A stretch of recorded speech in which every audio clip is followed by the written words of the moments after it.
ఒక సుందరమైన అడవిలో ఎత్తైన చెట్లు, మధురమైన పక్షుల కిలకిలా స్వరాలతో నిండి ఉండేది. ఆ అడవిలో ఒక గర్విష్టమైన గాడిద ఉండేది. అది తనకు అన్నీ తెలుసని నమ్మేది.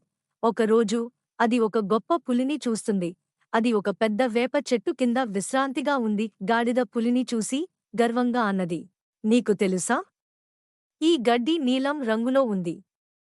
పులి చిరునవ్వు చిందిస్తూ, "కాదు స్నేహితుడా, గడ్డి ఆకుపచ్చగా ఉంటుంది" అంది. గాడిద వాదనను ఆపేలా లేదు.